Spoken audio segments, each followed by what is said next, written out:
Welcome to the Narrate podcast, where we aim to tell God's story with our lives. We'll be continuing to post the Sunday message each week, but we want to dive a little deeper and offer some content to supplement your life with God, and that's where our Beyond Sunday series comes in.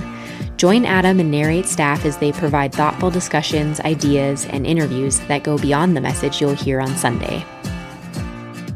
How did you get into this? What was the lead in? What led to your making a career out of the Enneagram?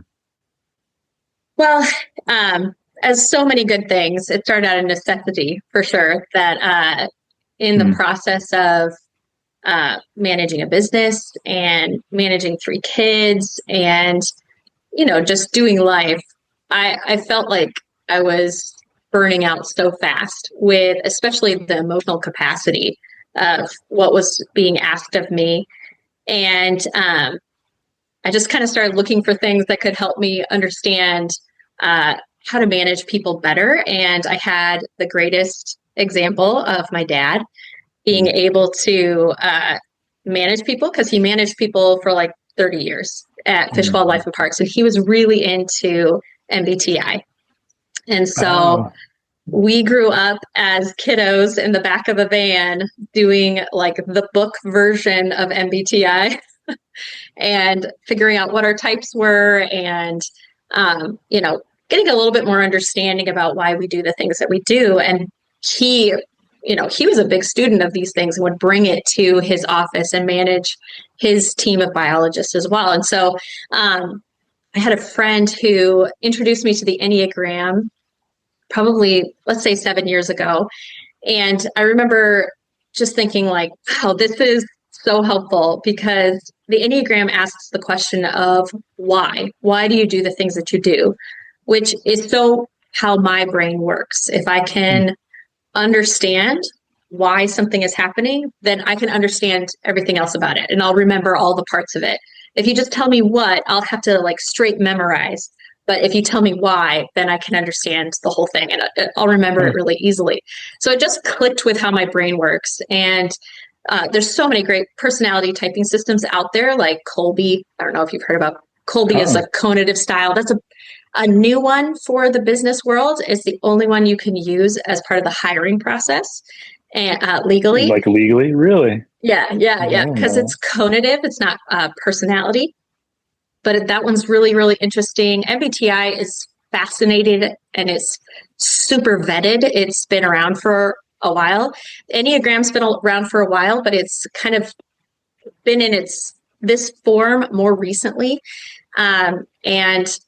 So like they all just ask a different question. But for me, the Enneagram just asked the question that my brain kind of wrapped around and found that was something that I kind of needed. So I used it personally first and started applying what I was learning to relationships, and then started kind of applying it to managing people and managing expectations, as well as managing how much I was taking on, which of course was, what led this discovery in the first place. And just found that there was so much benefit to just being able to understand why somebody's doing the things that they're doing. Not that it justifies it, but it at least explains a little bit so that we can get to, hey, could we do that in a more positive way that doesn't make people feel things feel so hard. So yeah. Did you find in those early days that people bought into it easily, or did it take a lot of selling? I'll say I feel like I guess I would say it's both. There's some people who, love personality typing systems, and this is just another fun kind of tool to jump into. I will say that there's people who, are resistant to all personality typing systems in general. So this is just one more thing that they don't want to get into. But I find that if you dive into it, there's usually kind of a stage of being like, this is a fun party game. Like, let's learn more about ourselves. And then it quickly turns into like, oh, we're talking about shadow sides of ourselves that can feel kind of hard to talk about. So it quickly gets out of that party mode. But for the people who dive in, they really get a lot of benefit quickly from it. And so I feel like it's about getting that first person, especially on like a team, getting that first person really dialed in, that creates kind of the safety and the excitement of other people getting into it as well. Okay. Well, I mean, it's the type of thing that my general sense would be that there's pretty broad familiarity with it. So Mm-hmm. in what ways is that your advantage, and in what ways is it your disadvantage as more of an expert in it? Yeah, I would say that the advantage is definitely, when I started it like 6 or 7 years ago, it was really starting to hit mainstream as well. So, but I feel like it's just gotten more excitement around it even now. So that's the advantage, is that people are kind of coming into it feeling prepped for what we're going to talk about, maybe. That this isn't something that that is really woo-woo or weird, or something that feels unfamiliar or unsafe. So that's a big plus side. I would say the big negative side is all the stereotypes that have been really latched onto each of the types.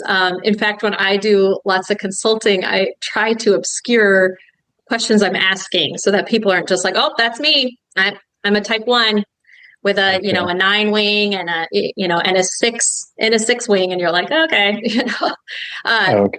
so it's kind of trying to get people to get outside of all the popular lexicon about it, of saying, okay, I understand that these are the stereotypes that might be latched onto it, but it's deeper than that. So you can still like to have fun, and you don't have to be a 7. So that's what I feel like sometimes I'm working against, but I love the enthusiasm around it. For me, the Enneagram is a means to an end. It's a self-awareness tool. It's not a growth tool in and of itself. And I like to remind clients, like, there's no gold star for knowing what your type is. It's all about learning as you're finding your type, that self-awareness. And the self-awareness is the goal. It's not finding out that you're a self-pres 2 with a 1 wing, that doesn't, it's the self-awareness around that. So, yeah. So when a client generally, like a business client generally hires you, what are they hoping that you can help them accomplish? Usually it's just, it's either introducing the tool to their team so that they can create more understanding among the team members, or maybe we're working on something in particular. I know one client hired me to talk a little bit about conflict, just because and this was a group that just loved each other dearly and respected each other dearly, but they just couldn't understand how they were all coming to the table about an issue they needed to kind of grapple about, and how they had so many people handling it differently. And so, they had been trying to kind of tackle it different ways, and they thought, what, why not like talk about it in terms of personality? And so just even being able to say, hey, yeah, we have a lot of people who are trying to avoid conflict. So we can see that trying to grapple with this topic with everybody sitting around looking at each other could be really hard. And again, that's not saying that, okay, so we don't deal with it that way. We can at least say there's understanding there. Can we create safety around it? So sometimes there's a specific topic that we're trying to get around, or sometimes it's just, hey, let's connect and understand each other better. And I'm there as a facilitating safe space for people to be vulnerable in that way. How do they find you? Like, is it all word of mouth? Word of mouth. I have a website, and I'm part of a couple of different, accredited Enneagram places, so I can be found that way as well. And you have a book. I do. Yes. What was that? That? I've heard writing a book is as bad as having a child. Like, I've never given birth to a child, but you're just curious about both. Yeah. Let's see if I could compare. I would say, actually, I was literally thinking about that this morning, because I have other big projects that I'm having to kind of tackle, and it's making yourself sit down and do it every single day. And I'm a routine person. You can usually set a watch by me about when I'm going to do stuff. And this, I just had so much resistance, because it feels like such a big project. And how can you sit down, and how can 20 minutes a day actually make a difference at all? But yeah, so for me, it was making myself sit down for 20 minutes every single day and do a little bit of it. And it took a while. And a lot of times I would do more than that, but it's just like making yourself sit down and not making the chunks so big that you're like, an hour of sitting here. I don't think so. Just making it small and and doing it. But it helps that the topic, when I started writing it, I was just going to be starting to write just like a reference sheet for my team. I was thinking, you know what, we've got, we use the Enneagram a lot at our clinic. And it just being like, hey, what's a great little reference tool that could help, a type 2 understand why they're not connecting with a type 5? Like what would be some things they would need to know about that type 5 to know, how to make that interaction better. And so I started out writing these, just kind of reference sheets, and it just got bigger from there. But it was a big project. It felt very meaningful to me, so I kept coming back to it. But yeah, it was rough. I was very lucky too that my dad was such a wonderful editor and just painstakingly went through all of it with me. And yeah, I was so happy to be able to publish that too. What year was that? I published it in 2023. Oh, wow. Okay. And so he was doing all of his editing in 22, or was that 23 as well? It's such a long process too, it all just kind of blurs together. I would say he was probably doing first rounds late 2022 maybe that into 2023. I mean, poor guy. It's taken me a long time to find an editor as good as him. I think I finally found someone, but man, I've missed him. No one will ever be as good as him, but just good in a different way. But yeah, that was finding people who are willing to do that work and kind of tend to enjoy it. But yeah. And he was good at that. Yes. And being able to give suggestions without any not holding on to them too tightly, and asking questions that are really helpful for me to say, you know what, you're right, that's really unclear. Yes, very, very patient editor. And people who register for the workshop you're doing with us will the book is included in the registration, right? So you'll get a copy of the book, and hopefully it'll be helpful. I have a conversation after each type. I have a conversation about interactions between two different types. So if the spotlight's on a type 2, then it'll be a conversation from there being like, hey, other types, if you're interacting with a type 2, this is how you guys could trigger each other. Because we all have those things that really set us off, and they're not the same from one person to the next. I mean, obviously there's big ones like respect, kindness, that's everybody. But there's other messages that types are really worried about hearing. And if they start to feel like they're hearing that message, that fear is going to be somehow activated. They'll start showing up in a bigger way to try to get away from that fear as quickly as possible. And that's different from type to type. So we can trigger each other not knowing that we are. Oh.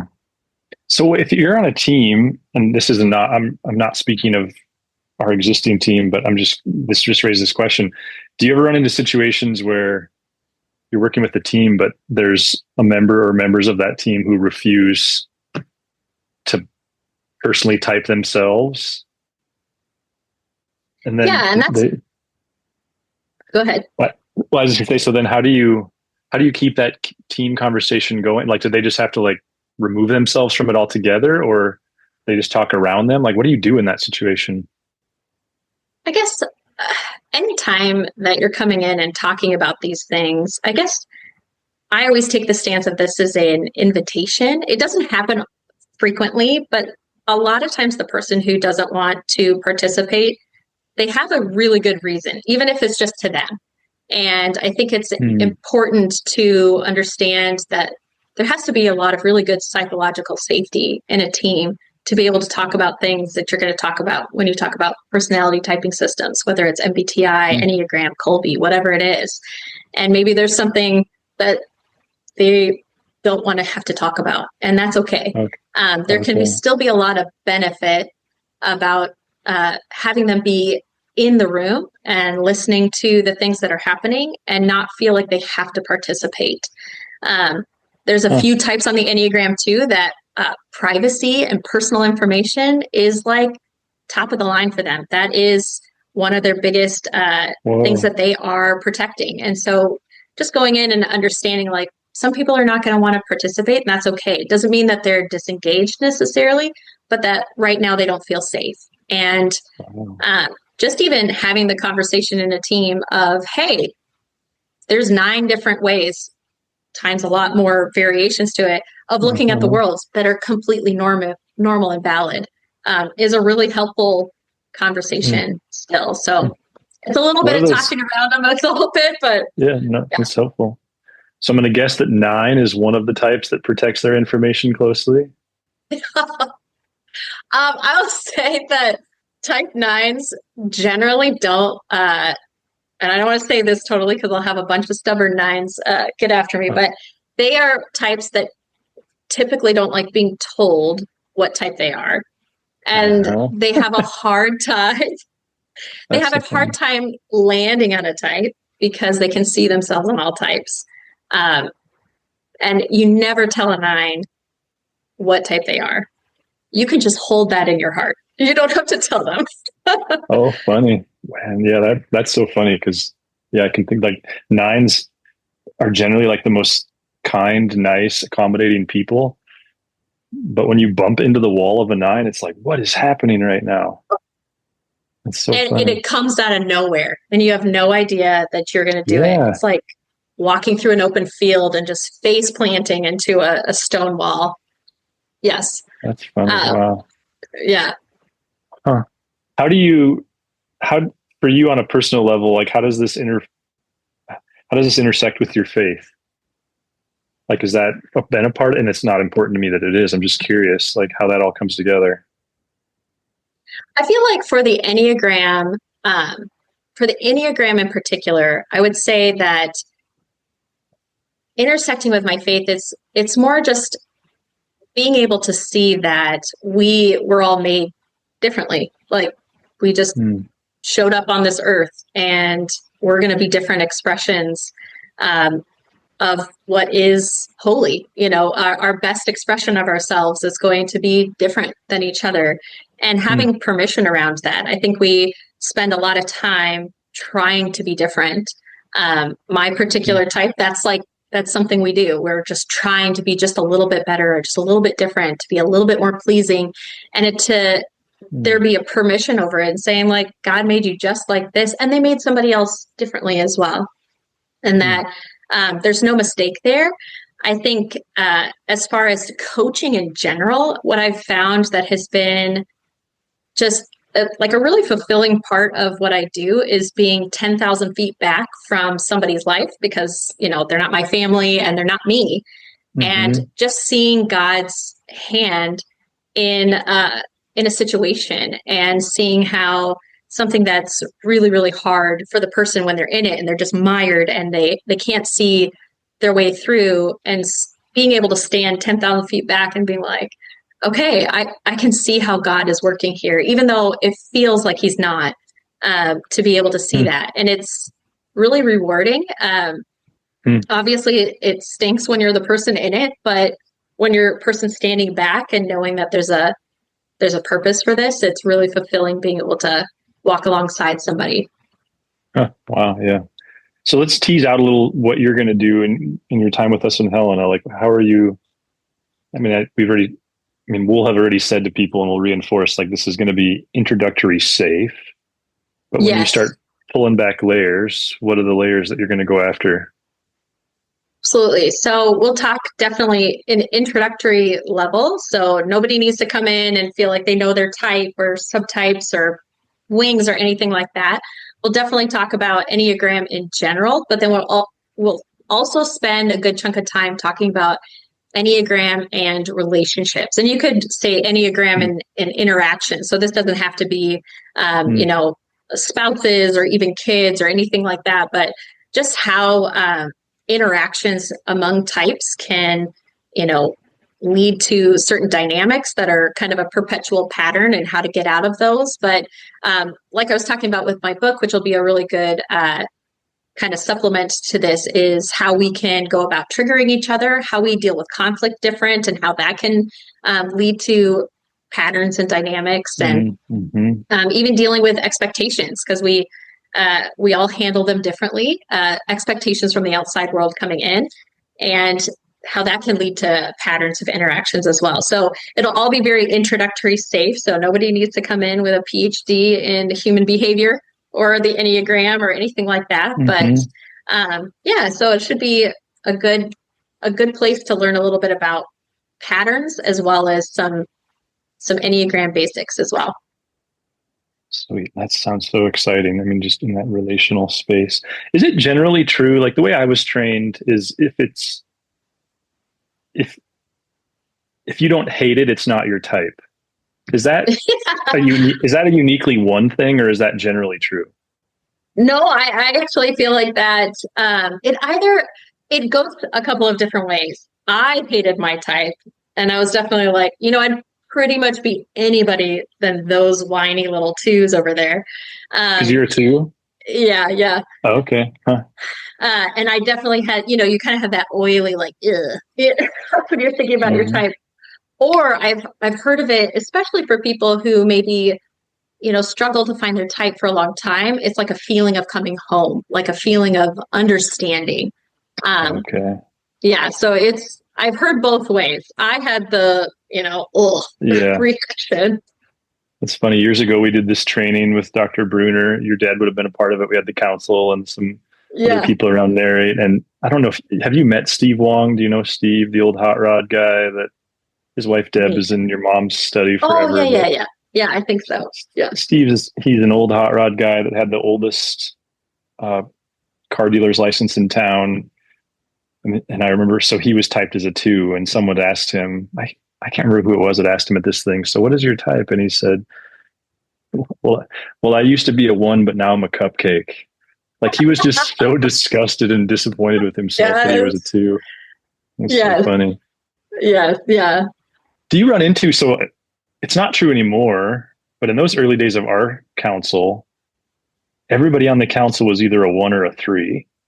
Oh, Do you see that in these like business type environments?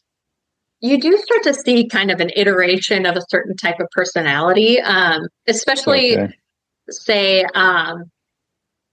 if you have like a larger team, you'll see like a certain personality as part of the admin, and a certain personality is like part of like, finance, or they're part of, clinical or whatever it is. So you can start having like groups of personalities. Like I've heard it, like in corporate, you'll have a bunch of 3s in marketing. That's like, sense. Yeah. And then you'll have a bunch of 1s and 8s and whatnot in management. So you can see that. I've actually had the question posed to me, do you look for that to try to kind of pigeonhole, to which I would say that's illegal. So we always have to say that that's not legal. But also, you don't want to have too much of a homogenous group either, that thinking of like, we can't solve problems using the same thinking that got us into it. That a lot of times when you have the same personality on the team, it's a little different with Enneagram than like MBTI, but you start just kind of circling the same issues than having like that depth. Of course, you get more conflict with lots of different personalities, but you need it. That makes a ton of sense. Huh. So if a company listening to this in some fashion is like, man, I think I want to consider hiring her, like, how do they go about that? Usually, so I have a website, so they go to my website. And then since consulting can be such a different bag depending on the team and the time and what they want to get out of it, it's usually just an email conversation. So all my information's on my website, and they can email me and we can kind of start the conversation about what they're looking for. What is your website? I mean, we can put it on here, but it's enneagramreflections.com. So sweet. Yeah, man, I'm so excited. We've been dreaming about this for over a year. So thank you for all that you're putting into it. Yeah, I'm excited. Yeah, I mean, the Sunday morning piece, the Saturday, we're super excited. I think this will be a fun little, it almost feels a little bit like a respite from Lent. I mean, not everyone takes that seriously, and that's okay. But also for those that do, I think this will create its own little midpoint, which is intense in its own way, but I don't know, just the fun. It feels festive to me, I guess. Having you there on Sunday and you there doing the Saturday thing, that's going to be super fun. So what's the biggest misperception of the Enneagram that you run into? Probably, I think maybe the biggest thing would be that knowing your type is the end goal, which I know we kind of talked about, but that it's usually just the starting point. And, if the Enneagram's ultimate goal is self-awareness, it's really just your starting off point for how you're going to deal with all this stuff you now know about. So I see a lot of people really digging into, what's my instinctual drive? What's my dominant type? What's my wing? What's my arrows? All this. And what I would say is that all of that is great information if it's deepening your self-awareness. And if it's not, it's just more information you're not doing anything about. So that makes a ton of sense. Where was it? I mean, what is the theory that you subscribe to in terms of where it came from? Or is there a generally agreed upon one? So it's got a really long history. So it started way back. They actually think that there's inklings of the Enneagram in Homer's Odyssey, where that the stops along the way back from the Trojan War are actually the 9 types. So there's many Enneagram scholars who have actually done like books and podcasts and all that about the types that Ulysses finds on his way back. So it starts way back then, and then it kind of moves its way through different spiritual traditions as well as philosophical traditions. And what the Enneagram that we see now is in about 1970, it was combined with the Enneagram of personality. So it was combined with psychological principles with Claudio Naranjo and Oscar Icazo. And so that's where it became the personality. And that's right around the same time that MBTI was really being kicked off, was in about 1970. And it's become more of this personality thing since then. So there's a lot of spiritual tradition as part of the Enneagram, as well as philosophical tradition. You'll see inklings of it back in ancient Egypt, Homer's Odyssey, like I said. But really what those psychological principles is kind of what made it today. So, and that's from about 1970 on. Huh, I didn't know that. That's fascinating. Yeah. I'd always just heard, I thought I'd heard like Richard Rohr speculated some kind of monks from South America or something, but I've never exhausted that. Okay. But that wasn't the origin. Huh.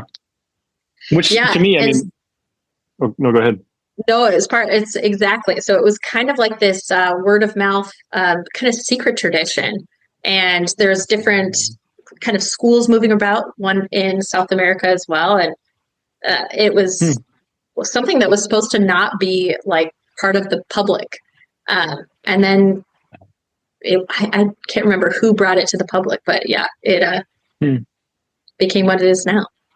But that speaks to, I mean, what I've often said to people is, even if the specificity around and the accuracy around a single individual isn't totally perfect, like, and it seems like you've alluded to this, just that it represents this is how humans show up in the world in general is so useful. I mean, whether or not my type is exactly specific, I think that's less important to me than just I guess that's that phrase self-awareness that you've been using. I mean, just emotional intelligence and social intelligence in general. It's so cool though that for you builds off of, because I mean, your dad was such a mentor to me in those early days of just I was so terrible at managing people and creating culture. And so it's neat to hear that, because I experienced firsthand how good he was at that, and also how good he was to train it, but to hear that's kind of, this is a part of his legacy and you were able to build on this strength of his. That's super cool.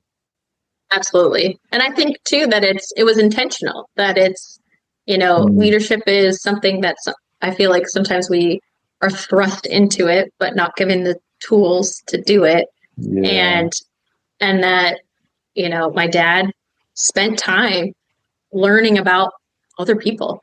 And that's how he became a good manager. As this, like you said, it's not about perfect description, but being like, there could be a different way of looking at this that's equally correct. And just having that space between, stimuli and response and reaction is basically what all of this is trying to do, is to slow down our reaction time so we can respond better, whether that's with the Enneagram or just being more self-aware. Sure. Your next book could be about your dad's leadership axioms. There's so many floating around in my head. Yes. Those are like the best way to get something done is ask somebody who's already busy. That was one that I remember. Yeah. And, what I really want to know is if he made you read Getting Things Done by Alan Carr. He did not. I did not. To me, that book is one of those books that you don't have to read. You just need the pamphlet. So yes. He very much coached me on that. And I mean, here's my yellow pad. Like I don't go anywhere without this thing in a work environment. Yeah. So he definitely influenced me heavily in that space, and it's permeated our whole office culture. Which to me, but again, I'm a generalist and a 30,000 foot person. So I just was referencing this the other day to somebody, and I was like, basically all it says is if any system that involves retaining it in your head is stressful. So, I just got an email this morning from a radio marketing guy, like, hey, we need to talk about Ailes marketing.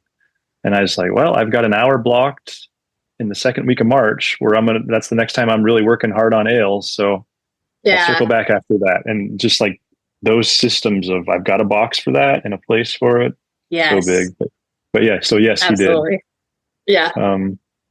I remember, and then one of my other early axiom memories of him in that was, we had this great employee early on, but who wanted to like adjust their hours and some of those different things. And we were still very much experimenting with how we were going to do that, like kind of inherited your classic church system, but also we're doing something a little bit different. And I remember him saying like, we should do this, Adam. It's the right thing. And never in all my years have I ever seen where adjusting somebody's job description to make them happy works in the long run.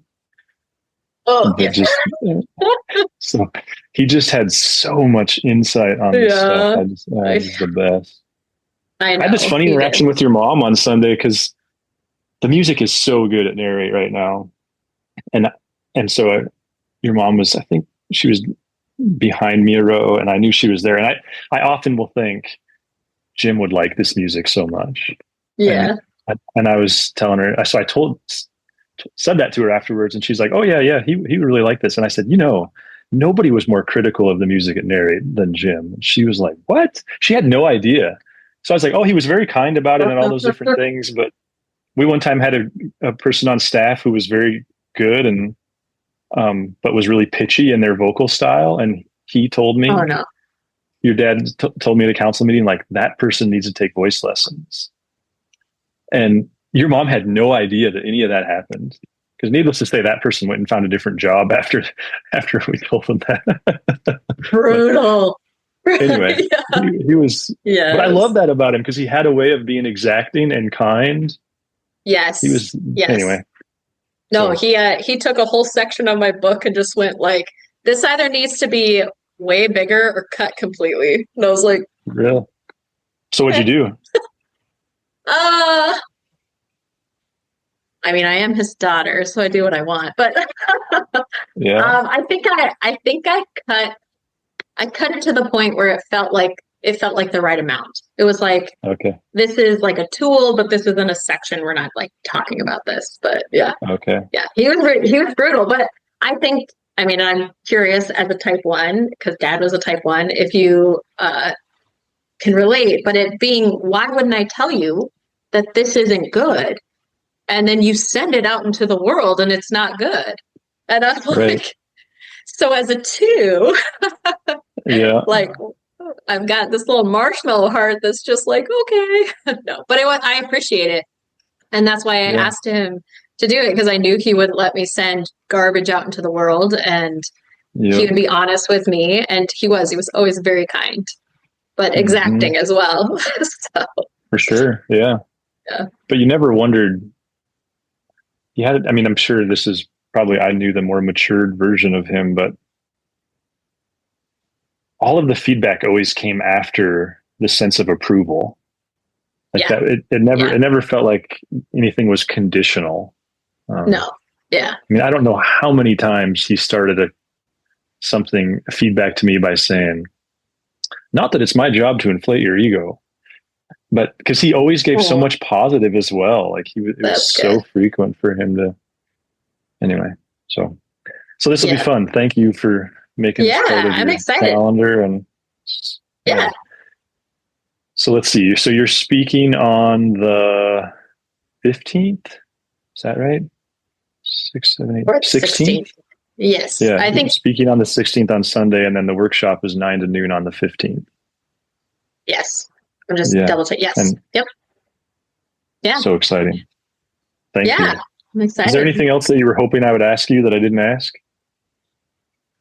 I don't think so. I'm actually, I'm one of those people that I've been on a few podcasts and they'll be like, tell us something fun about yourself. And I'll be like, here's the thing, really bad at thinking on my feet. And all the fun facts about me just went out the window when you asked that question. So thanks for not asking that.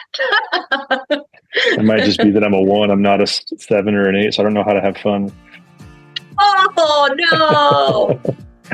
We all have fun. We all have fun. The 7s just have to have fun. Oh, man. Yep. Well, thank you so much. If you'd like to learn more about Narrate Church, find us online at narratechurch.org. You can also look us up on Facebook or Instagram. Thanks for listening.